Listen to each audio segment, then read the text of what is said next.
देखो ना, आसमान कितना ज्यादा सुंदर लग रहा है, जैसे किसी ने सफेद रुई फैला दी हो मम्मा।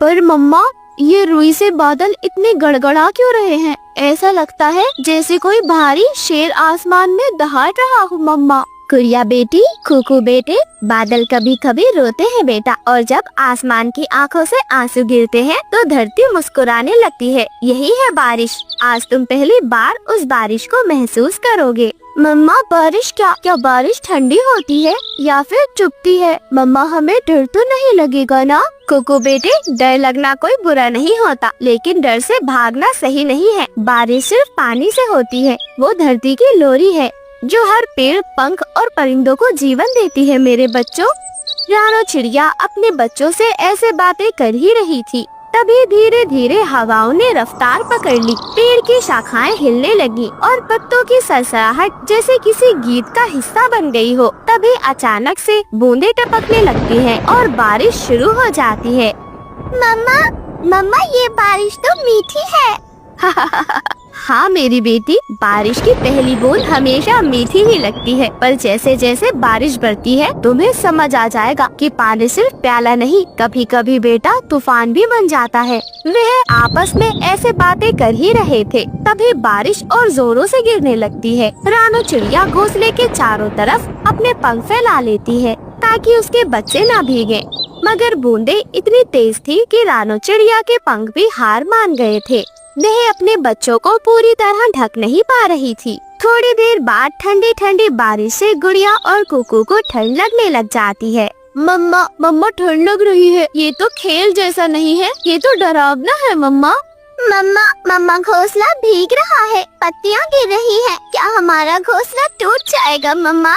मेरे बच्चों, बारिश हमें डराना नहीं चाहती, वो हमें सिखाना चाहती है कि घोंसला सिर्फ पत्तों से नहीं, समझ और मेहनत से बनता है। आज हम सीखेंगे बारिश से लड़ना नहीं, उसके साथ रहना। तभी मिठू तोता उड़ता हुआ सीधे रानो चिड़िया के पास आ जाता है। अरे रानो, तुम्हारा घोंसला नीचे से भीग रहा है, तेज हवा आ रही है।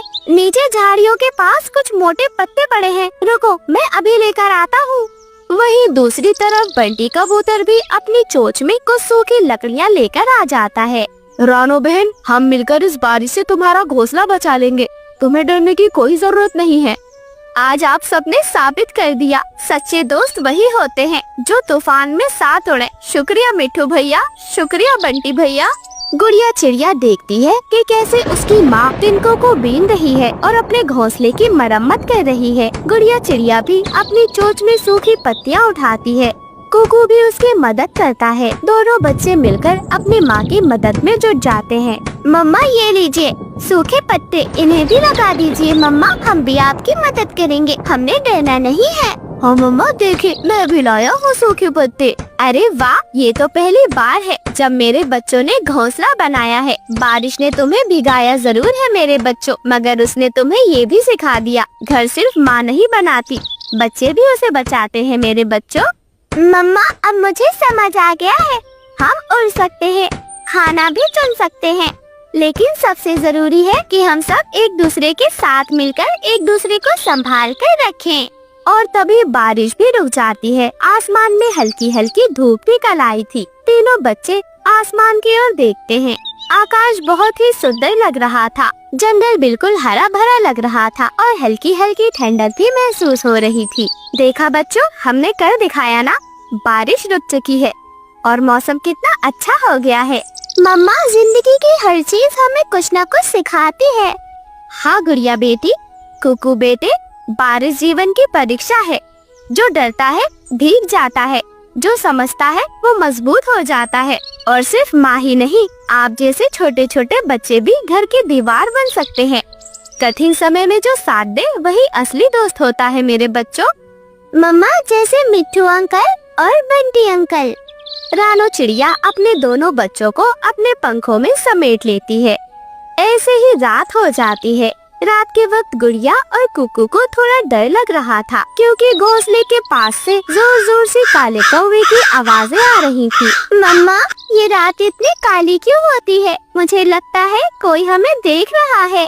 गुड़िया बेटी, डर हमेशा वहाँ होता है जहाँ आँखों में भरोसे की रोशनी नहीं होती। अंधेरा बुरा नहीं होता, बस वो नींद की चादर ओढ़कर बैठ जाता है। मम्मा, आपने कहा था कि डर से बाहर निकलना होता है, लेकिन अगर डर सच में आ जाए तो क्या करें? तो डर को सामने देखकर उससे दोस्ती कर लेनी चाहिए। तभी एक जोर की आवाज सुनाई देती है। रानो चिड़िया के दोनों बच्चे डरकर अपनी माँ से चिपक जाते हैं। रानो चिड़िया घोंसले के नीचे झाँककर देखती है। वहाँ पर जंगल का सबसे ताकतवर जीव खड़ा था, राजा शेर सिंह। ये तो जंगल का राजा है, लेकिन इतना अकेला क्यों लग रहा है? उसकी चाल भी थोड़ी लड़खड़ा रही है, कहीं ये भूखा तो नहीं? मम्मा, क्या वो शेर हमें खा जाएगा? नहीं गुड़िया बेटी, जुल्म करने वाला ऐसे नहीं चलता। ये थक चुका है, इसको शायद हमारी मदद की जरूरत है। और फिर रानो चिड़िया अपने घोंसले से नीचे उतरती है। रानो चिड़िया के दोनों बच्चे उसे देख रहे थे। राजा शेर सिंह, आप इस पेड़ के नीचे क्यों रुके हुए हैं? क्या आप थके हुए हैं? तुम एक चिड़िया हो और मुझसे ऐसे बात कर रही हो जैसे मैं कोई बच्चा हूँ। क्या तुम मुझसे डरती नहीं हो? हाँ, बिल्कुल डरती थी, पर अब नहीं। मैंने भी बारिश और आंधी देखी है। मेरे बच्चे भीगते रहे, लेकिन घोंसला बच गया। अब हम सिर्फ उड़ना नहीं, जीना भी सीख गए हैं। मैं बहुत सालों से राजा हूँ, मगर आज मेरा कोई हाल पूछने वाला भी नहीं है। एक जख्मी पंजे ने मुझे बेबस कर दिया है। मैं सिर्फ कुछ गर्मी चाहता हूँ, चैन चाहता हूँ। शेर सिंह जी, राजा हो या राही, दर्द सबका एक जैसा होता है। अगर आप चाहें तो आज रात इस पेड़ के नीचे ठहर जाइए। मैं आपको अपने घोंसले से कुछ घास और पानी लाकर दे दूंगी। आप आराम कर लीजिए, आपको अच्छा महसूस होगा। और ऐसे ही रानो चिड़िया शेर की मदद करती है। वह उसे गरम गरम घास पर लिटाल देती है और पानी भी दे देती है। पूरी रात शेर आराम से चैन की नींद सोता है। रानो चिड़िया, आज एक शेर ने एक चिड़िया से सीखा है कि राज सिर्फ ताकत से नहीं, करुणा से होता है। तुम्हारे बच्चों ने मुझे बहुत अच्छा महसूस कराया है। शेर सिंह, और आपने भी उन्हें सिखाया है कि कोई भी बड़ा जीव डर नहीं होता, कभी कभी बड़ा दिल भी होता है।